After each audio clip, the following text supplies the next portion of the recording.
আসসালামু আলাইকুম ওয়া রাহমাতুল্লাহি ওয়া বারাকাতুহু ইন্নাল হামদুলিল্লাহ ওয়াসসালাতু ওয়াসসালামু আলা রাসূলিল্লাহ ওয়া আলা আলিহি ওয়া আসহাবিহি আজমাইন আউযু বিল্লাহি মিনাশ শাইতানির রাজিম বিসমিল্লাহির রহমানির রহিম আফা হুকমুল জাহিলিয়াতি ইয়াবগুন সাদাকাল্লাহুল মাওলানাল আযীম ওয়া সাদাকা রাসূলুহুন নবিয়্যুল কারীম।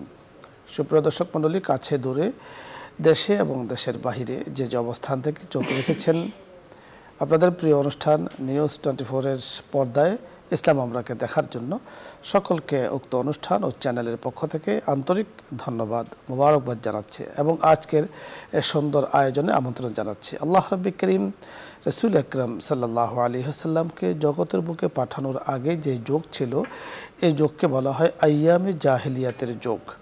জাহিলি যুগে মানবতা, ইনসানিয়াতের কোনো ধরনের পাওয়ার ছিল না, কোনো ধরনের জমিনে তাদের অধিকার নিয়ে বাস করার কোনো পরিবেশ সেখানে ছিল না।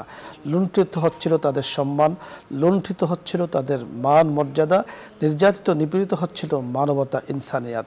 এবং এগুলোর কারণ হলো তাদের মাঝে তখন পদভ্রষ্টতা, গুমরাহি, কুসংস্কার প্রচুরভাবে বিরাজ করছিল। আল্লাহ রাব্বি করিম সেই অবস্থা থেকে মানব জাতিকে মুক্তি দিয়েছেন রাহমতে আলম রসুল আকরাম সাল্লাল্লাহু আলাইহি ওয়াসাল্লামকে জগতের বুকে পাঠানোর মাধ্যমে।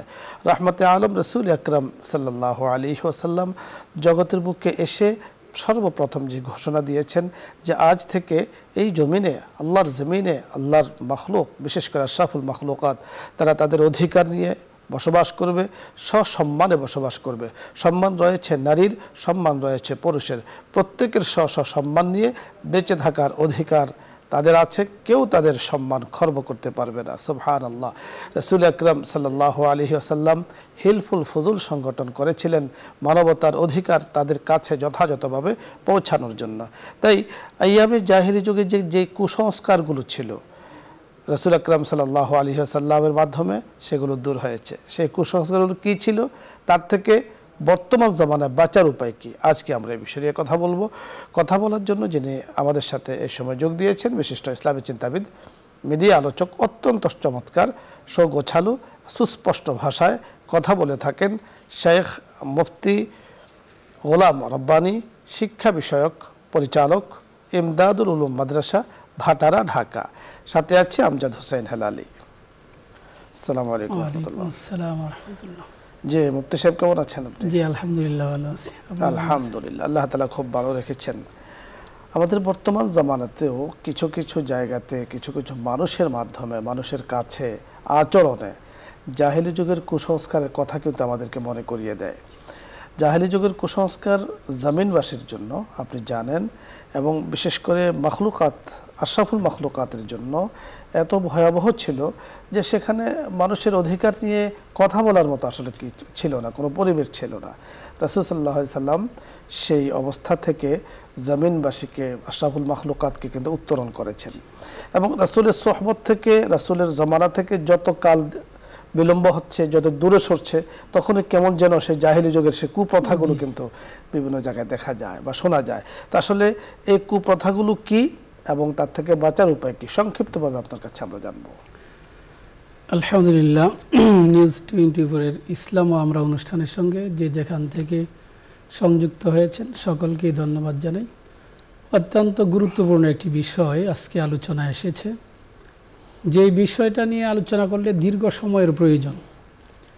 কারণ ঈসা আলাইহিস সালাতু ওয়াস সালামের পর থেকে এই 600 বছর পর্যন্ত মানুষ হেদায়েতের পথ থেকে দূরে থাকার কারণে তাদের মধ্যে যে কুসংস্কার এসেছিল, এগুলোর আলোচনা বিশদ। তারপরেও স্বল্প সময়ে আমি কয়েকটি বিষয় উল্লেখ করব। জাহিলিয়াতের যুগে যে সমস্ত কুসংস্কারগুলো ছিল, তার সর্বপ্রথম এবং সবচেয়ে ভয়ানক এবং সবচেয়ে বড় কুসংস্কার ছিল, তারা কোনো বুজুর্গ ব্যক্তির ইন্তেকালের পর তার প্রতিকৃতি তৈরি করে, তার মূর্তি তৈরি করে সেটার ইবাদতে লেগে যাইত। আল্লাহ রাব্বুল আলামিন ইসলাম আসার পরে তাদের এই নীতিটাকে বন্ধ করে দিয়েছেন এবং আল্লাহ তাআলা বলেছেন, ওয়ায়াবুদুনা মিন দুনিল্লাহি মা লা ইয়াদুররুহুম ওয়া লা ইয়ানফাউহুম ওয়া ইয়াকুলুনা হাউলাই শুফাআউনা ইনদাল্লাহ। আল্লাহ তাআলা বলেছেন, তারা এমন কিছু বস্তুর ইবাদতে তারা লিপ্ত হয়েছে, এই সকল বস্তুগুলো তাদের কোনো ক্ষতিও করতে পারবে না, কোনো উপকারও করতে পারবে না। তাদের ধারণা ছিল যে এই সমস্ত মূর্তি প্রতিমা এগুলো আল্লাহ তাআলার কাছে সুপারিশ করবে। এটা একটা কুসংস্কার ছিল। আরেকটা বড় কুসংস্কার ছিল, আল্লাহ রব্বুল আলমিনের গড় যখন ইব্রাহিম আলাইহিস সালাতু ওয়াস সালাম বানাইলেন, এরপরে হজের জন্য হুকুম করা হইল, সেই হজের বিধান চলে আসছে, কিন্তু জাহিলি যুগের মানুষগুলো তারাও হজ করত, কিন্তু তাদের হজ করার মধ্যে ব্যবধানটা ছিল তারা উলঙ্গ অবস্থায় উলঙ্গ অবস্থায় তারা হজ করত। এটা একটা মারাত্মক ধরনের গর্হিত কাজ ছিল, যার কারণে রাসূল সাল্লাল্লাহু আলাইহি ওয়াসাল্লাম এই মক্কা বিজয়ের পরে ঘোষণা দিয়ে দিলেন, লা ইয়াতুফু বিল বাইতে উরিয়ানুন, যে মক্কা বিজয়ের পর থেকে কোনো ব্যক্তি এই বাইতুল্লাহ আর উলঙ্গ অবস্থায় হজ করতে পারবে না। তাদের ধারণা ছিল এটা যে হজ করতে আসছি আল্লাহ পাকের ঘরে, আল্লাহ রব্বুল আলামিন পবিত্র, তার ঘর পবিত্র, আমরা যে সমস্ত কাপড় পরে চলাফেরা করি এই কাপড়ের মাধ্যমে আমরা গুনার কাজ করি, যেহেতু গুনার কাজ করা হয় তাই এই কাপড় নিয়ে আল্লাহর ঘরে তওয়াফ চলে না। এই জন্য তওয়াফের সময় এই কাপড়গুলো তারা খুলে ফেলে দিত, এগুলো কখনোই তারা নিত না। এটা মারাত্মক ধরনের একটা কুসংস্কার ছিল। আল্লাহ রাসূল সাল্লাল্লাহু আলাইহি ওয়াসাল্লাম এটাকে নিষেধ করে দিয়েছেন। আল্লাহ তাআলাও বলে দিয়েছেন, ইয়া বানি আদামা খুযু যিনাতাকুম ইনদা কুল্লি মসজিদ। আল্লাহ রাব্বুল আলামিন জানাই দিয়েছেন যে না, মসজিদে আসলে তোমার সৌন্দর্যকে অবশ্যই গ্রহণ করতে হবে। আরেকটা কুসংস্কার তাদের সমাজের মধ্যে ছিল, সেটা হলো যে যখন তারা কোনো সফরের উদ্দেশ্যে রওনা দিবে, অথবা ব্যবসা বাণিজ্যের জন্য বের হবে, অথবা তারা কোনো ভালো কাজ করার ইচ্ছা করবে, তখন তারা পাখি উড়াইয়া দিত।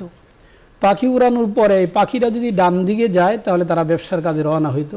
তারা মনে করতো যে পাখি ডান দিকে যাওয়ার দ্বারা বোঝা যায় আমার ব্যবসা ভালো হবে। আর যদি পাখিটা বাম দিকে উড়াল দিত তাহলে তারা মনে করতো এই ব্যবসা ভালো হবে না, এই সফর ভালো হবে না। তারা ব্যবসা বাণিজ্য সফর সমস্ত কাজ, ভালো কাজ থেকে তারা বিরত থাকতো। অথচ কোনো ভালো মন্দ দেওয়ার অধিকার একমাত্র আল্লাহ রব্বুল আলমিনের। আল্লাহ তাআলাই ভালো দেন, ব্যবসায়ী উন্নতি আল্লাহ তাআলা দেন।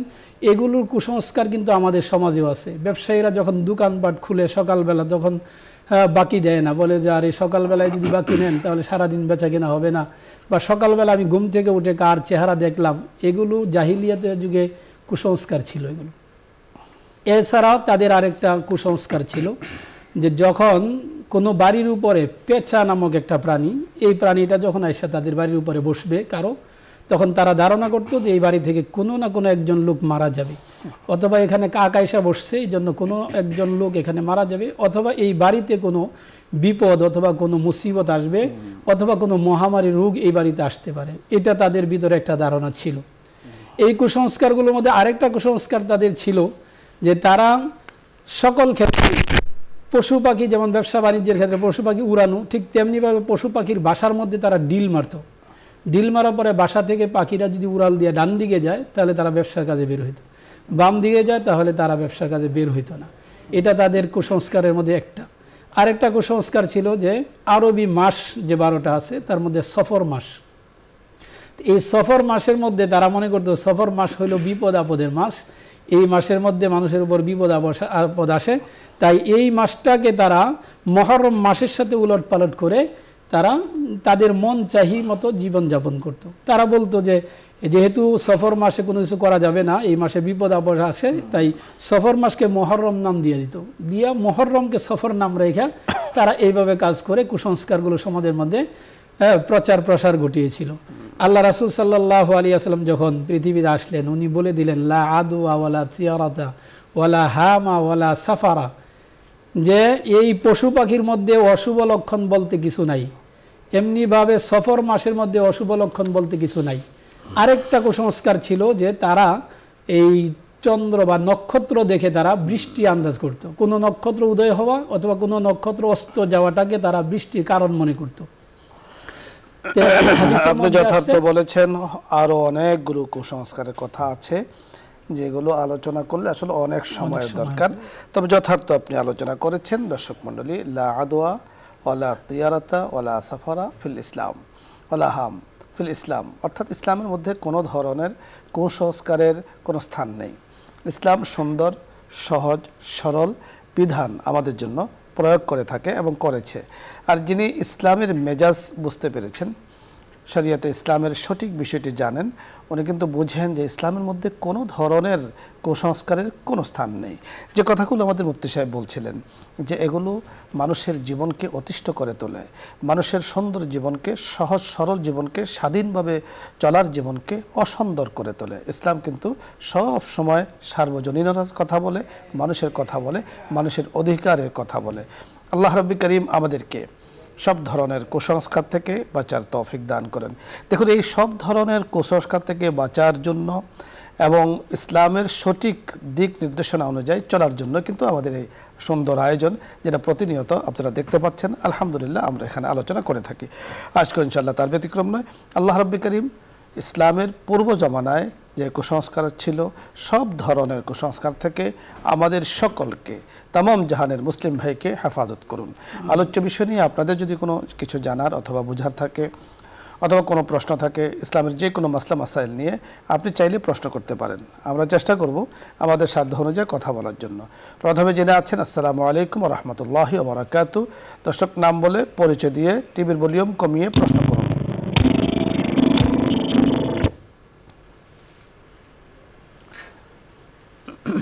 আসসালামু আলাইকুম ওয়া রাহমাতুল্লাহ। ওয়ালাইকুম সালাম ওয়া রাহমাতুল্লাহ। হুজুর, আমি ধর্মপাড়া সুনামগঞ্জ থেকে ইনুদ বলছিলাম। হুজুর জি বলুন। হুজুর, আমার দুইটা প্রশ্ন। প্রথম প্রশ্ন হলো, কাবায় খাবার উত্তর পাশে ছোট পাঁচির দ্বারা কিছু জায়গা ঘেরা আছে, যেটাকে নাকি হাতেম বলে। ওই হাতেমের ভিতরে নামাজ পড়া আর আল্লাহ রাব্বুল আলামিনের খাবার ঘরের ভিতরে নামাজ পড়া নাকি একই কথা? কথাটার মানে কি একটু বুঝিয়ে বলবেন? আর দুই নম্বর প্রশ্ন হচ্ছে, হুজুর, রাসূল সাল্লাল্লাহু আলাইহি সাল্লাম পৃথিবীতে আগমনের পর পূর্ববর্তী নবীদের শরিয়া রহিত কিংবা বাতিল হইয়া গিয়েছে, কিন্তু আমরা ইব্রাহিম আলাইহিস সালামের শরিয়া পালন করি কেন? যথার্থ প্রশ্ন করেছেন, আপনাকে ধন্যবাদ। আমরা এক এক করে দুটো প্রশ্নের উত্তর নিয়ে কথা বলছি, আপনি শুনতে থাকুন। প্রথম যে প্রশ্নটা উনি করেছেন যে হাতিমে কাবায় নামাজ পড়লে কাবাগরের ভিতরে নামাজ পড়ার সমতুল্য। এটা এজন্য যে কাবাগর ইব্রাহিম আলাইহিস সালাতু ওয়াস সালাম যেভাবে নির্মাণ করেছিলেন, তখন নির্মাণ করার ক্ষেত্রে এই হাতিমে কাবাগরের অন্তর্ভুক্ত ছিল। কিন্তু কুরাইশ বংশের লোকেরা যখন কাবাগর নির্মাণ করতে গিয়ে তাদের অর্থ সংকট দেখা দেয়, ফলে তারা এই হাতিমে কাবার এই অংশটুকু বাদ দিয়ে বর্তমান যে কাবাগর দেখা যাচ্ছে সেই কাবাগরটাকে তারা এভাবে নির্মাণ করেছে। এভাবে নির্মাণ করার পরে আল্লাহ রাসূল সাল্লাল্লাহু আলাইহি সাল্লাম ইন্তেকালের আগে কিন্তু আশা করেছেন, আয়েশা সিদ্দিকা রাদিয়াল্লাহু তাআলা আনহাকে বলছেন যে তোমার সম্প্রদায়ের লোকেরা নতুন ইসলাম গ্রহণ করেছে, এখন যদি আমি কুরাইশদের নির্মিত কাবাগরকে ভেঙে আবার ইব্রাহিম আলাইহিস সালাতু ওয়াস সালামের নির্মাণের মতো করে হাতিমে কাবাকে ভিতরে করে দিতে চাই, তাহলে মানুষ সমালোচনা করবে যে মুহাম্মদ আল্লাহর ঘরকে ভেঙে ফেলছে। এই আশঙ্কার কারণে আমি পারতেছি না। হয় আমার মনে চায় যে কাবাগরকে ভেঙে আবার হাতিমে কাবাকে কাবাগরে অন্তর্ভুক্ত করে তারপর আমি এটাকে সংযুক্ত করে দিই। এরপরে আল্লাহ রাসূল ইন্তেকাল করলেন। আব্দুল্লাহ ইবনে জুবাইর যখন ক্ষমতায় আসলেন, তখন কাবাগরকে ভেঙে আবার হাতিমে কাবাকে কাবাগরের অন্তর্ভুক্ত করলেন। আল্লাহ রাসূল সাল্লাল্লাহু আলাইহি ওয়াসাল্লামের হাদিস অনুযায়ী উনি নির্মাণ করার পরে যথার্থ বলেছেন, যেহেতু এটা কাবার অন্তর্ভুক্ত ছিল এই জন্য এটা নামাজটা কাবাগরে, মানে হাতিমে কাবা আর কাবার ভেতরে নামাজের যে সওয়াব একই সওয়াব। আপনি যথার্থ বলেছেন। রাসূল আকরাম সাল্লাল্লাহু আলাইহি ওয়াসাল্লাম বিভিন্ন সময় কাবাগরে গিয়েছেন এবং কাবার বিভিন্ন অঞ্চলে বিভিন্ন কোনায় গিয়েছেন, সেখানে তাকবীর সুবহানাল্লাহ আলহামদুলিল্লাহ বলেছেন এবং মা বাইনাল উসতুয়ানাতাইন রাসূল সাল্লাল্লাহু আলাইহি ওয়াসাল্লাম দুই খুঁটির মাঝখানে নামাজ পড়েছেন। কোনো রওয়ায়াতে আছে রাসূল সাল্লাল্লাহু আলাইহি ওয়াসাল্লাম কাবা থেকে বের হয়ে কাবার সামনে নামাজ পড়েছেন। কোনো রওয়ায়াতে আছে রাসূল সাল্লাল্লাহু আলাইহি ওয়াসাল্লাম কাবাকে সামনে রেখে এক সাইডে নামাজ পড়েছেন। এই সকল কিছুর দ্বারা যে বিষয়টি বোঝা যায় যে কাবার ভেতরে নামাজের যে সওয়াব এবং কাবাকে সামনে রেখে নামাজ পড়ার একই সওয়াব হাতিমের ভেতরে। কেন? এজন্য রাসূল সাল্লাল্লাহু আলাইহি ওয়াসাল্লাম বিভিন্ন জায়গাতে নামাজ পড়েছেন এবং তিনি বলেছেন হাদিহি কিবলা, এটা হলো তোমাদের কিবলা। রাসূল পরিষ্কার ভাষায় বলেছেন। এবং হযরত আয়েশা সিদ্দিকা রাদিয়াল্লাহু তাআলা আনহার কথা আমাদের মুফতি সাহেব বলেছেন। উনি আক্ষেপ করে রাসূল সাল্লাল্লাহু আলাইহি ওয়াসাল্লামকে বলেছেন যে আপনি কেন এই কাজটি করছেন না, যে হাতিমকে, হিজিরকে, আশেপাশে যে জায়গাগুলো আছে এগুলোকে কাবার অংশে আপনি নিয়ে যাবেন, যেভাবে ইব্রাহিম আলাইহিসসালাম ভিত্তি স্থাপন করেছিলেন। তখন রাসূল এই আশঙ্কা ব্যক্ত করেছিলেন, কারণ মুসলিম যারা আছে এদের মধ্যে ফিতনা ছড়িয়ে যেতে পারে। এজন্য ফিতনাকে বন্ধ করার জন্য রাসূল আকরাম সাল্লাল্লাহু আলাইহি ওয়াসাল্লাম সেই কাজটি করেননি। পরবর্তীতে হযরত আব্দুল্লাহ ইবনে জুবাইর রাদিয়াল্লাহু তাআলা আনহু সেই কাজটি করে দিয়েছেন।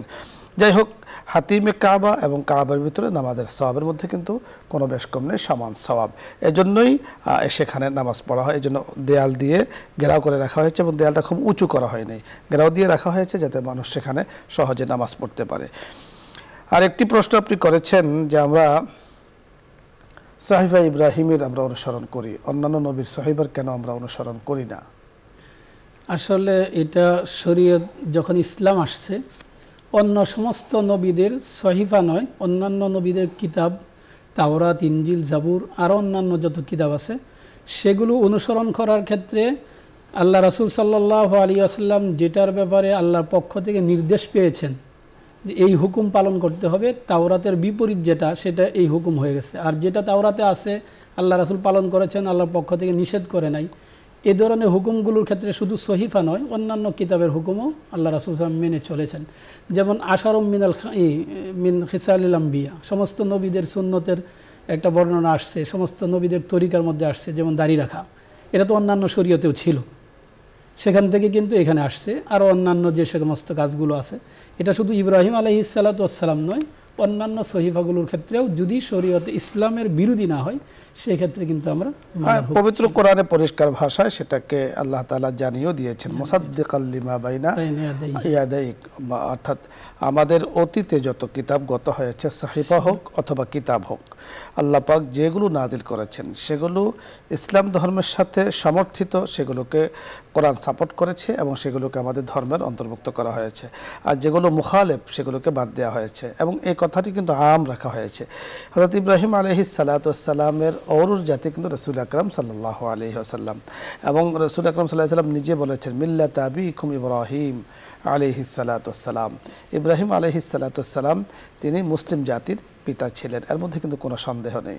ইব্রাহিম আলাইহিস সালাতু ওয়াস সালামের সেই দোয়া আল্লাহ পাক কবুল করেছেন, নিরাপত্তার বিষয় তিনি কবুল করেছেন, এই যে কাবার যে ভিত্তি স্থাপন সেটাও কবুল করেছেন। সকল কিছু ইব্রাহিম আলাইহিস সালাতু ওয়াস সালামের সেই কি বলে দোয়া এবং নিরাপত্তা, সেই দোয়ার ফসল সকল কিছু আমাদের ধর্মের মধ্যে কিন্তু আছে। ইব্রাহিম আলাইহিস সালাম বলেছেন হারামান আমিনান, আল্লাহ এই শহরকে আপনি নিরাপদ বানান, নিরাপদ হয়েছে। উনি বলেছেন আল্লাহ এই শহরে যারা বসবাস করবে তাদেরকে আপনি এমনভাবে খাবার দেবেন যাতে কখনো তাদের খাবারের প্রয়োজন হয় না। আলহামদুলিল্লাহ, বর্তমান জামানা আমরা গিয়েছি, দেখেছি যে সেখানে লক্ষ লক্ষ মানুষ প্রতি বছর যাচ্ছেন, কিন্তু কখনো খাবারের কোনো ফসলের কোনো ফলের কোনো শর্ট পড়েছে, টান পড়েছে কিন্তু আজ পর্যন্ত শোনা যায়নি। আপনি দেখেছেন যে তাইফে বিভিন্ন জায়গাতে যেখানে ফল হয় এবং মানুষ এই পরিমাণ সেখান থেকে খেজুর, খুরমা দেশের থেকে দেশান্তরে নিয়ে যায়, কিন্তু আজ পর্যন্ত কখনো টান পড়েনি ইব্রাহিম আলাইহিস সালামের সেই দোয়ার বদৌলতে। তো ইব্রাহিম আলাইহিস সালামের দোয়ার বদৌলতে রাসূল আকরাম সাল্লাল্লাহু আলাইহি ওয়াসাল্লাম, এবং তিনি বলেছেন যে আমার বংশের মধ্যে থেকে আপনি নবী পাঠাবেন। তো ওনার দোয়া আল্লাহ তাআলা কবুল করেছেন, ওনার দোয়ায় আমরা ফলমূল সেখানে ভোগ করছি, ওনার দোয়ায় সেখানে নিরাপত্তা পেয়েছি। এর জন্য স্বাভাবিক কারণে ইব্রাহিম আলাইহিস সালামের সাথে আমাদের ধর্মের অনেকাংশে মিল, এই জন্য সেগুলোকে রাখা হয়েছে। পরবর্তী দর্শকের কথা আমরা শুনবো। জি, আসসালামু আলাইকুম ওয়া রাহমাতুল্লাহ। ওয়ালাইকুম আসসালাম। হুজুর, আমার একটি প্রশ্ন। জি বলুন। হুজুর, আমার যখন প্রথম সন্তান হবে তখন আমি বলছিলাম যে আমার ছেলে সন্তান হলে আমি মাদ্রাসায় পড়াবো, কিন্তু পরে আমার দুইটা ছেলে হয়েছে, আমি মাদ্রাসায় পড়াই নাই, আমি তখন বুঝতে পারি নাই। পরে আবার একটা সন্তান হয়েছে, ছেলে সন্তান, তখন ওই ছেলেটা আমি মাদ্রাসায় দিছি। এখন আল্লাহর রহমতে 16 পারা পড়া হয়েছে। এখন আমি নিজে নিজে অনেক অনুতপ্ত হই যে আমি কি করলাম, বা আমার কি ক্ষমা হইব, বা আমি কি করব। আমরা বুঝতে পেরেছি আপনার প্রশ্ন, আপনি শুনতে থাকুন। এখন আমার বাকি ছেলেগুলো আবার মাশাআল্লাহ 5 ওয়াক্ত নামাজ পড়ে বা ইসলামের সাথে চলে, শরীয়ত মতো চলে, মানে আমি অনেক খুশি যে আমরা বুঝতে পেরেছি, আপনি শুনতে থাকুন। বুঝতে পেরেছেন, ছেলে সন্তান আল্লাহ তাআলা দিলে উনি মাদ্রাসায় পড়াবেন, দিনী শিক্ষায় শিক্ষিত করবেন। তো প্রথম 2 সন্তান হয়েছে, উনি মাদ্রাসায় দেননি, বাট ওরা নামাজি। তৃতীয় সন্তানকে সম্ভবত মাদ্রাসা দিয়েছেন, সে লেখাপড়া করছে। তো উনি যে নিয়ত করেছেন নিয়ত তো পুরো হয়ে গিয়েছে। দেখুন আপনার যে নিয়তটি ছিল আমরা আপনার জন্য সহজ করে দিচ্ছি। আপনি বলেছেন আল্লাহ পাক আপনাকে সন্তান দিলে, পুত্র সন্তান দিলে মাদ্রাসায় আপনি পড়াবেন। তা আপনি পুত্র সন্তানকে মাদ্রাসায় পড়াচ্ছেন, তা আপনার নিয়তের সাথে আপনার বাস্তব আমলের সাথে কিন্তু মিলে যাচ্ছে। হ্যাঁ, আপনি যদি বলতেন আমার এই সন্তানটা যদি পুত্র সন্তান হয় তাহলে আমি তাকে মাদ্রাসায় পড়াবো। মাদ্রাসায় পড়া মানে আপনি আরবি ইউনিভার্সিটি বা আরবি প্রতিষ্ঠানে আপনি পড়াবেন। তো সেখানে আপনি বলেছেন যে ওরা নামাজি, ওরা পাক্কা দিনদার বা পরহেজগার, ওরা সব কিছু ঠিক আছে, তাহলে তো দ্বীনি শিক্ষার যতটুকু দরকার অতটুকু আপনি দিয়েছেন। আল্লাহ রাসূল বলেছেন অতটুকু শিক্ষা করা প্রতিটি নরনারীর উপরে ফরজ, যতটুকু শিক্ষা করলে সে দ্বীনের উপরে সহজে চলতে পারবে, কারো কাছে যেতে হবে না, ধার পেতে হবে। অতটুকু শিক্ষা তাদেরকে তো আপনাকে এমনি দিতে হবে, নিয়ত ছাড়াও আপনাকে দিতে হবে। আমার আপনার কর্তব্য অতটুকু শিক্ষা তাদেরকে দেয়া। আশা করছি আপনি দিয়েছেন, কোনো জায়গাতে ঘাটতি থাকলে সেটাকে পূরণ করুন। আল্লাহ তাআলা আপনাকে তৌফিক দান করুন। যে ছেলেটিকে মাদ্রাসা দিয়েছেন আল্লাহ তাআলা তাকে দ্বীনের দায়ী হিসাবে কবুল করুন, আমরা দোয়া করছি। পরবর্তী দর্শকের কথা শুনবো। জি, আসসালামু আলাইকুম ওয়া রাহমাতুল্লাহ। ওয়ালাইকুম আসসালাম। পরিচয় বলুন, প্রশ্ন করুন। ঢাকা মিরপুর জি বলুন।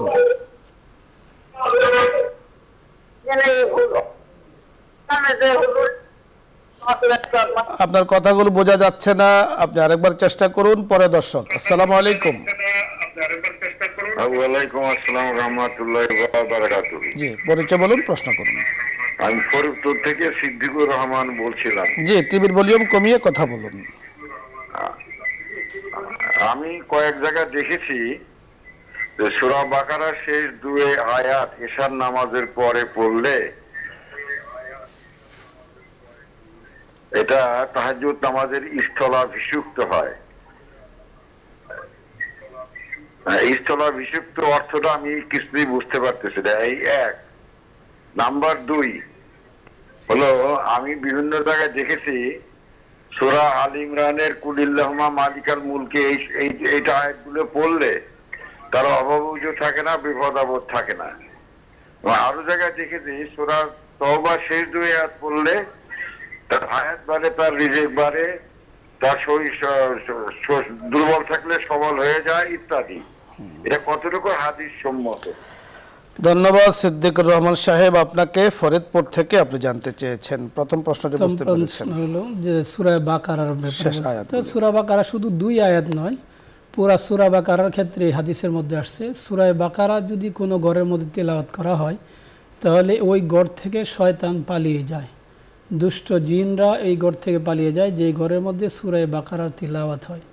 একজন সাহাবীর ঘটনা, বিশাল লম্বা ঘটনা আসছে যে উনি সূরা বাকারা তিলাওয়াত করতেছিলেন, ফেরেশতা এসে তেলাওয়াত শুনতেছিলেন। তো ওনার পাশে একটা ঘোড়া বাঁধা ছিল, ওইটা ছটফট করতেছিল। সাথে ওনার ছেলে ছিল, উনি ভয় পাইলেন যে ঘোড়ার কারণে আমার ছেলের উপরে কোনো আঘাত করে কিনা। উনি তেলাওয়াত বন্ধ করে দিলেন। আল্লাহ রাসূল সাল্লাল্লাহু আলাইহি ওয়াসাল্লামের কাছে যখন বললেন এই ঘটনা সকালে, তখন বললেন হ্যাঁ তুমি কেন তেলাওয়াত করতে থাকলা না? তাহলে তো যে ফেরেশতারা তোমার তেলাওয়াত শুনতে আসছিল এটা তুমি দেখতে পারতা ফেরেশতাদেরকে। এরকম আসছে সূরা বাকারার ক্ষেত্রে। কেন যে অন্য এতে আসছে ফুকাহায়ে কেরাম বলেন সূরা বাকারার মধ্যে 1000 নির্দেশ, 1000 নিষেধ আল্লাহ তাআলা নাজিল করেছেন। সবচেয়ে আহকাম আল্লাহ রাব্বুল আলামিন সূরা বাকারার ভিতরে দিয়েছেন। আর এর চাইতে আরও বেশি হইল সূরা বাকারার ভিতরে একটা আয়াত আছে যে আয়াতটাকে আয়াতুল কুরসি বলা হয়। এই জন্য সূরা বাকারার ফজিলত কোরআন এবং হাদিসে আসছে। সূরা তাওবার যে কথাটা বলছেন সেটাও হাদিসের মধ্যে এগুলো আসছে। আর দ্বিতীয় কথা হলো কোরআনে কারীম তিলাওয়াত করলে এমনিতেই ঈমানদারদের শক্তি বেড়ে যায়।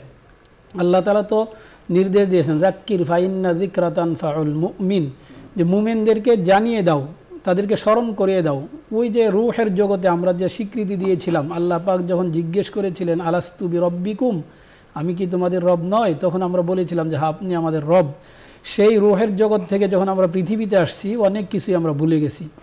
আল্লাহ তাআলা যে আমাদের রব এটা ভুলে গেছি। এই জন্য নামাজে প্রতি ওয়াক্তে প্রতি রাকাতে রাকাতে রব শব্দটা কিন্তু আছে। এবং আম্বিয়া কেরামকে দিয়ে উম্মতকে শিখাইছেন যে বেশি দোয়ার ক্ষেত্রে দেখেন সব জায়গায় রব শব্দটা রবের কথা আছে, আপনি যথার্থ বলেছেন, রব্বানা যালামনা রব্বানা আতিনা, সুন্দর আপনি বলেছেন। পবিত্র কোরআন তেলাওয়াতের মাধ্যমে ফজিলত, কুলিল্লাহুম্মা মালিকাল মুলকি তুতিল মুলকা মান তাশা ওয়া তানজিউল মুলকা মান তাশা মিম্মান তাশা, এই যে আয়াতের কথা আপনি বলেছেন, সূরা তাওবার কথা বলেছেন, এগুলো তেলাওয়াত করলে আল্লাহ তাআলা রিজিক বাড়ান, এর মধ্যে কোনো সন্দেহ নেই। এবং আপনি বলেছেন সহিহ সনদে বর্ণিত কিনা, আসলে সহিহ সনদে বর্ণিত। কোরআনের অন্যান্য যে আয়াতগুলো আছে সেগুলো তেলাওয়াত করলেও আল্লাহ তাআলা রিজিককে বাড়িয়ে দেন। এখন প্রশ্ন হলো যে আমি শুধু রিজিক বাড়ানোর জন্য এই আয়াতগুলো পড়ছি, এর আগে যে নিয়মগুলো আছে সেগুলো আমি পালন করছি কিনা, এটা বিষয় আছে। আমি কি ফরজ যথাযথভাবে আদায় করছি কিনা, আমার ঈমানটা কি সাহাবায়ে কেরামের ঈমানের মতো মজবুত কিনা, আমি কি সাহাবায়ে কেরামের মতো সে ঈমান ধারণ করতে পেরেছি কিনা, আমার ঈমানকে মজবুত করব, সে আস্থা অবিচল ইত্যাদি আমি থাকবো কার উপরে? তাওহীদের উপরে। যখন ওই পর্যায়ে আমার ঈমান থাকবে, আস্থা থাকবে, বিশ্বাস থাকবে, তখনই আল্লাহ তাআলার, যখন আমি যেই কথাগুলো আয়াতগুলো বলা হয়েছে আপনি যখনই পড়বেন তখনই আল্লাহ তাআলা অভাব মুক্ত করবেন। দেখুন, অভাব মুক্তর কয়েকটি বিষয় আছে। একটি হলো যে টাকা পয়সা হলেই যে মানুষ অভাব মুক্ত হয় তা নয়, আসলে হলো আল গিনা গিনান নাফস। আল্লাহ তাআলা বলেছে, আল্লাহ রাসূল বলেছেন যে মানুষের মন ধনী, সে হলো আসল ধনী। আল্লাহ তাআলা অল্প দিয়েছেন, তুষ্টি দিয়েছেন, তিনি কিন্তু প্রকৃত অর্থে তিনি ধনী, তার চাওয়া পাওয়া কিছু নেই। আল্লাহ পাক যখন যে অবস্থা রাখেন আলহামদুলিল্লাহ। অনেকের অঢেল সম্পদ আছে কিন্তু পেরেশানির অভাব নেই, অঢেল সম্পদ আছে কিন্তু তার আসলে আশা পূরণ হচ্ছে না, এটা না ওটা, এটা না ওটা, তাহলে তো তার দেখা যাচ্ছে অভাব রয়েই গেল, অভাব মুক্ত তিনি হলেন না। আর অনেকের আছে 1 টাকা কিন্তু তার চাহিদা নেই, 1 টাকা দিয়ে তার চলছে, তাহলে তো অভাব মুক্ত। এই হলো বিষয়গুলো আর কি। আল্লাহ তাআলার কোরআনের উপরে, শরীয়তের উপরে পরিপূর্ণ আস্থা রেখে যখন আমি আল্লাহ তাআলার কাছে চাবো, তিনি অবশ্যই দিবেন, কোনো সন্দেহ নেই। পরবর্তী দর্শকের কথা শুনবো। জি, আসসালামু আলাইকুম ওয়া রাহমাতুল্লাহ। আসসালামু আলাইকুম। ওয়া আলাইকুম আসসালাম। হুজুর ভালো আছেন? আলহামদুলিল্লাহ। পরিচয় বলুন, প্রশ্ন করুন। জি হুজুর, আমি পাবনা সুজানগর থেকে বলছি। বলুন, প্রশ্ন করুন। প্রশ্ন হচ্ছে হুজুর, আমার প্রশ্ন হচ্ছে প্রিয় নবী হযরত মুহাম্মদ সাল্লাল্লাহু আলাইহি সাল্লাম 7 বছর মা আয়েশার বয়সকালে বিয়ে করেছিলেন, আমি বইতে দেখলাম, আর 10 বছরে 3 বছর পর তার সাথে সংসার করলেন। আমার এটা কি আল্লাহ তাআলার কুদরত ছিল, না আসলে এটা সম্ভব হয়েছিল কিনা? আর একটা প্রশ্ন হুজুর, যে কুল্লু নাফসিন যায়কাতুল মউত, এটা কোন সূরার কোন আয়াত আছে একটু বলেন? আপনাকে ধন্যবাদ, আমরা বুঝতে পেরেছি, আপনি শুনতে থাকুন, আমরা কথা বলছি। বুঝতে পেরেছেন প্রথম প্রশ্নটি? আল্লাহ তাআলা হযরত আয়েশা সিদ্দিকা রাদিয়াল্লাহু তাআলা আনহাকে রাসূলের সাথে বিবাহ বন্ধনে আবদ্ধ করে দিয়েছেন, কারণ আল্লাহ পাকের হুকুম ছাড়া তো আল্লাহ তাআলা রাসূল কিছুই করেননি। তো উনি বলেছেন, এক বইতে উনি দেখেছেন 7 বছরে বিবাহ করেছেন হযরত আয়েশাকে, 10 বছরে ঘরে রাসূল এসেছেন। তো এর মধ্যে আল্লাহ তাআলা কি হিকমত ছিল? আসলে হযরত আয়েশা সিদ্দিকা রাদিয়াল্লাহু তাআলা আনহাকে আল্লাহ রাসূলের জন্য নির্বাচন করার একটা সবচেয়ে বড় কারণ সেটা হচ্ছে আরবের মহিলাদের মধ্যে হযরত আয়েশা সিদ্দিকা রাদিয়াল্লাহু তাআলা আনহার মেধা সবচেয়ে বেশি ছিল। আর আল্লাহ রাসূল সাল্লাল্লাহু আলাইহি ওয়াসাল্লাম স্ত্রীদেরকে বিবাহ করেছেন, মূল উদ্দেশ্য ছিল দ্বীন প্রচার। কোনো মহিলা যেন নারীদের কাছে এসে প্রশ্ন করলে সঠিক উত্তরটা পায়। আর আল্লাহ রাসূল সাল্লাল্লাহু আলাইহি ওয়াসাল্লামের কাছ থেকে জ্ঞান আহরণ করার মতো মেধা আল্লাহ তাআলা হযরত আয়েশা সিদ্দিকাকে দিয়েছিলেন। এজন্য এক হাদিসের মধ্যে আসছে যে আয়েশা সিদ্দিকা রাদিয়াল্লাহু তাআলা আনহাকে রাসূল সাল্লাল্লাহু আলাইহি ওয়াসাল্লাম সব দিয়েছেন। সাহাবায়ে কেরাম, বড় বড় সাহাবায়ে কেরাম ওনার ছাত্র। এই জন্যই রাসূল সাল্লাল্লাহু আলাইহি ওয়াসাল্লামের জন্য আয়েশা সিদ্দিকাকে তার মেধা হিসাবে আল্লাহ তাআলা নির্বাচন করেছিলেন দ্বীন প্রচারের জন্য। আর 7 বছর বয়সে, যেহেতু অল্প বয়স ছিল, এরপরে 9 বছর আসছে কোনো বর্ণনায়, হুজুর সাল্লাল্লাহু আলাইহি ওয়াসাল্লাম ওনাকে উঠায় নিয়ে গেছেন। এটা রাসূল সাল্লাল্লাহু আলাইহি ওয়াসাল্লাম, এটা আল্লাহ পাকের হিকমার মধ্যে এশকাল করা, কোনো প্রশ্ন করা এটা কিন্তু উচিত নয়। এটা হলো প্রথম বিষয়। মুমিন মুসলিম হিসাবে আমাদের ইয়াকিন রাখতে হবে যে আল্লাহ তাআলার এই ফয়সালার মধ্যে কল্যাণ রয়েছে। দ্বিতীয়ত বিষয় হলো, আমাদের শায়েখে বলেছেন যে একজন মানুষের জীবন শুরু হয় কখন থেকে, তার উপরে শরীয়ত আসে বালেগ বা বালেগা হওয়ার পর থেকে, কিন্তু তার জীবন শুরু হয় জন্মের পর থেকে। তার জীবনটা শুরু হয়ে যায়। আমরা যখন জন্ম তারিখ লিখি তখন জন্ম তারিখ লেখার সময় কিন্তু বালেগ হওয়ার পর থেকে হিসাব করি না, জন্ম ডেট থেকে আমরা কিন্তু হিসাব করে থাকি। তো সেক্ষেত্রে আল্লাহ পাকের যে হিকমা আমাদের শাইখে বলেছেন বড় চমৎকার, যে হযরত আয়েশা সিদ্দিকা রাদিয়াল্লাহু তাআলা আনহা বয়স ওনার 6 বছর, আপনি বলেছেন 7 বছর, কোনো কোনো রাওয়ায়াতে 6 বছর আসে। 6 বছরে বিবাহ হয়েছে, 9 বছরে রাসূলের ঘরে এসেছেন, 18 বছরে রাসূল আকরাম সাল্লাল্লাহু আলাইহি ওয়াসাল্লাম ইন্তেকাল করেছেন। যে 18 বছরের একজন মানুষ, উনি মহিলা সংক্রান্ত যত ধরনের হাদিস, যত ধরনের মাসাইল, যত ধরনের শরীয়তের বিধিবিধান আছে অধিকাংশ কিন্তু ওনার থেকেই বর্ণিত হয়েছে। যে কথাগুলো আজকে আমরা বলেছিলাম যে হযরত আয়েশা রাদিয়াল্লাহু তাআলা আনহার মেধা কি পরিমাণ ছিল, যে রাসূল আকরাম সাল্লাল্লাহু আলাইহি ওয়াসাল্লামকে বলেছেন ইব্রাহিম আলাইহিস সালামের কাবার ব্যানার উপরে, ভিত্তির উপরে আপনি কেন বানাচ্ছেন না? রাসূল কিন্তু সেখানে সুন্দর চমৎকার জবাব দিয়েছেন। তো আহকামুন নিসা, মহিলাদের সাথে সম্পৃক্ত যে সমস্ত মাসাইলগুলো আছে এগুলো পুরুষের পক্ষে জানা বোঝা সম্ভব নয়, এগুলো অবশ্যই দরকার এবং জানা দরকার, বোঝা দরকার। এর জন্য মেধাবী একজন মানুষকে আল্লাহ রাসূলের কাছে দিয়ে দিয়েছেন ছোটকালে, যে রাসূল থেকে কাছে গিয়ে ছোটকাল থেকে রাসূলের মন মেজাজ তিনি বুঝবেন, রাসূলের কথাগুলো তিনি জানবেন, রাসূলের সকল কিছু তিনি গ্রহণ করবেন। আল্লাহ পাকের এই হিকমাও হতে পারে। অন্য বিষয় এখানে আলোচনা রয়েছে। ধন্যবাদ আপনাকে, আপনি সুন্দর প্রশ্ন করেছেন। আরেকটি প্রশ্ন করেছেন কুল্লু নাফসিন যায়কাতুল মাউত, এই আয়াতটা কয়েক সূরাতে আছে। এই আয়াতটা সম্ভবত 17 নম্বর পারার 3 নম্বর পৃষ্ঠাও আছে, আর 4 নম্বর পারার আপনি চাইলে সেখানে 13 নম্বর পৃষ্ঠাও এই আয়াতটি আছে, আপনি দেখে নেবেন। 4 নম্বর পারার যে সূরার কথা বলা হয়েছে এই সূরা হলো সূরা আলে ইমরান, আপনি দেখে নেবেন। কোরআনে কারীম তেলাওয়াত করলে আপনার কাছে তখন এই আয়াত চলে আসবে। সকল মানুষকে মৃত্যুবরণ করতে হবে, মৃত্যু সাধন করতে হবে। মৃত্যু পরবর্তী জিন্দেগির জন্য ফিকির যিনি করেন তিনি প্রকৃত বুদ্ধিমান। আল্লাহ পাক আপনাকে আমাদের সকলকে বোঝার তৌফিক দান করুন। শাইখ আপনাকে ধন্যবাদ। দর্শক মণ্ডলী আপনাদের সকলকে ধন্যবাদ জানিয়ে আগামী প্রোগ্রামের আমন্ত্রণ জানিয়ে আজকের মতো বিদায় নিচ্ছি। আসসালামু আলাইকুম ওয়া রাহমাতুল্লাহি ওয়া বারাকাতুহু। যাওয়ার আগে অবশ্যই বলবো যে অনুষ্ঠানটি দেখবেন এবং অন্যকে দেখার ব্যবস্থা করে দেব। আল্লাহ তাআলা দ্বীন প্রচারের পুরস্কার আমাদেরকে দান করুন। আমিন। ওয়া আখিরু দাওয়ানা আনিল হামদুলিল্লাহি রাব্বিল আলামিন। দোয়া হবে, দরুদ ইস্তিগফার পাঠ করি। আল্লাহুম্মা সাল্লি আলা সাইয়্যিদিনা ওয়া নাবিয়্যিনা ওয়া শাফিঈনা ওয়া হাবিবিনা ওয়া মাওলানা মুহাম্মদ সাল্লাল্লাহু আলাইহি ওয়া আলা আলিহি ওয়া আসহাবিহি ওয়া বারাকা ওয়া সাল্লাম।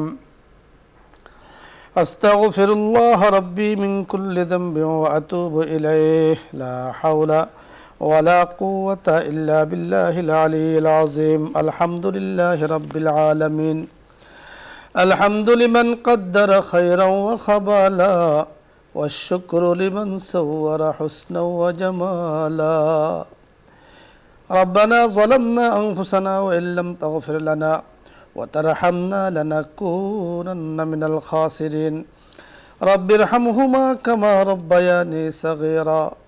يا كريم يا رحيم يا ذا الجلال والإكرام يا راحم المساكين. মাওলাই করিম, সকল প্রশংসা আপনার জ্ঞাপন করছে। আপনি আমাদেরকে সুন্দর গঠন দিয়ে মাওলাই করিম সৃষ্টি করেছেন, সুন্দরভাবে মনের ভাব ব্যক্ত করার মতো জবান দিয়েছেন, ভাষা দিয়েছেন। ইয়া করিম, জগৎকে বুঝার জন্য মেধা দিয়েছেন, বিচরণ করার জন্য মাওলাই করিম শক্তি দিয়েছেন, বেঁচে থাকার জন্য রিজিক দান করেছেন, সুস্থ জীবন ধারণ করার মতো আপনি আব হায়াত দিয়েছেন। মাওলাই করিম, এত কিছু দেওয়ার পরেও আপনার শুকরিয়া যথাযথভাবে আমরা আদায় করতে পারছি না। মেহেরবানি করে আমাদের ত্রুটিগুলো মাফ করে দিয়ে আমাদের সকলের পক্ষ থেকে শুকরিয়াকে আপনি কবুল ও মঞ্জুর করে নেন। মাওলাই করিম, মেহেরবানি করে আল্লাহ নাফরমানিগুলো থেকে, মাসিয়াত থেকে, অপরাধ থেকে আমরা ক্ষমা চাচ্ছি। মেহেরবানি করে আমাদের সকলকে আপনি মাফ করে দেন। ইয়া করিম, শয়তান বিভিন্নভাবে আমাদেরকে ধোঁকা দিয়ে মাওলাই করিম বিভিন্ন গুনার সাথে যুক্ত করছে। ইয়া আল্লাহ, আজকে মাওলাই করিম বসুন্ধরা, মাওলাই করিম নিউজ 24-এর ইয়া আল্লাহ ইসলাম আমরা এই প্রোগ্রামের সাথে আমরা যুক্ত হয়ে ইয়া আল্লাহ কত মানুষ আপনার শাহী দরবারে হাত তুলে আছে আপনি ভালো জানেন। মেহেরবানি করে ইয়া আল্লাহ আয়োজনকে কবুল করে নেন, আয়োজনকারীদেরকে কবুল ও মঞ্জুর করে নেন। মাওলাই করিম যুক্তর সাথে যারা যুক্ত আছে মেহেরবানি করে যুক্ততাকে আপনি কবুল ও মঞ্জুর করে নেন। ইয়া আল্লাহ সকলের জিন্দেগির গুনাহগুলো আপনি মাফ করে দেন। মাওলাই করিম ইয়া আল্লাহ আমাদের নেক আমালগুলোকে আপনি কবুল ও মঞ্জুর করে নেন, সব ধরনের বদ আমল থেকে আপনি হেফাজত করেন, নেক খেদমতগুলোকে আপনি কবুল ও মঞ্জুর করে নেন, সব ধরনের খুরাফাত থেকে আপনি হেফাজত করেন, জিন ও ইনসানের খারাপি থেকে আপনি হেফাজত করেন, দেশকে দেশের মানুষগুলোকে বাহিরের শত্রু ভিতরের শত্রু থেকে আপনি হেফাজত করেন, যারা খেদমত করছেন দেশকে এগিয়ে নেওয়ার জন্য মাওলাই করিম রাত্রদিন শ্রম দিচ্ছেন, মেহরবানি করে তাদের জন্য খায়র ও কল্যাণের ফয়সালা করে দেন। মাওলাই করিম ইয়া আল্লাহ প্রতিটি মুসলিম ভাইয়ের জন্য আপনি খায়র ও কল্যাণের ফয়সালা করে দেন। ইয়া আল্লাহ ইয়াকিন ও বিশ্বাস আমাদেরকে 100% দান করেন। মাওলাই করিম তাওহীদের উপরে আস্থা ও অবিচলতা মেহরবানি করে আমাদেরকে বাড়িয়ে দেন। ইয়া আল্লাহ ঈমান দুর্বল হয় এমন সকল কাজ থেকে আপনি আমাদেরকে হেফাজত করেন। ইয়া আল্লাহ সব ধরনের বালা মুসিবত থেকে হেফাজত করেন, পেরেশানি থেকে আপনি হেফাজত করেন। কোন ভাই কোন পেরেশানিতে আছে ইয়া আল্লাহ আপনি জানেন, আর কেউ না জানলেও মাওলাই করিম ইয়া আল্লাহ সকল পেরেশানিকে দূর করার মালিক আপনি। কত মা সন্তান নিয়ে পেরেশানিতে আছে, কত বাবা সুস্থতা নিয়ে পেরেশানিতে আছে, কত মা বাবা পরিবার নিয়ে পেরেশানিতে আছে, কতজন রিজিক নিয়ে পেরেশানিতে আছে। মেহরবানি করে সকলের পেরেশানিগুলো আপনি দূর করে দেন। মাওলাই করিম ইয়া আল্লাহ আমাদেরকে যে রেখে যাদের আমাদের মা বাবা ইয়া আল্লাহ অনেকের দুনিয়ার মায়া ত্যাগ করে কবরে চলে গিয়েছেন, আমরা জানি না কবরে কেমন আছেন। মাওলাই করিম জানার কোনো ব্যবস্থা নেই, আল্লাহ আপনার উপরে হাওয়ালা করে তাদেরকে কবরে দাফন করেছে। ইয়া আল্লাহ মেহরবানি করে তাদের জন্য খায়র ও কল্যাণের ফয়সালা করে দেন, শান্তি ও রাহাতের ফয়সালা করে দেন, জান্নাতের সাথে যোগাযোগগুলো চালু করে দেন, জাহান্নামের সাথে तमाम যোগাযোগগুলো বন্ধ করে দেন। মাওলাই করিম অনেক ভাই নিয়ত করেছেন উমরা যাওয়ার জন্য, মেহরবানি করে ইয়া আল্লাহ এই নিয়তকে আপনি কবুল করে নেন। মেহরবানি করে জীবনে বারবার রাসূলের রওজা মুবারকে গিয়ে আসসালাতু ওয়াসসালামু আলাইকা ইয়া রাসূলুল্লাহ বলার তৌফিক দান করেন। আপনার হাবিবের উসিলায় আমাদের দোয়াকে কবুল ও মঞ্জুর করে নেন। আমিন বিহুরমতি সাইয়্যিদিল মুরসালিন। আলহামদুলিল্লাহি রাব্বিল আলামিন।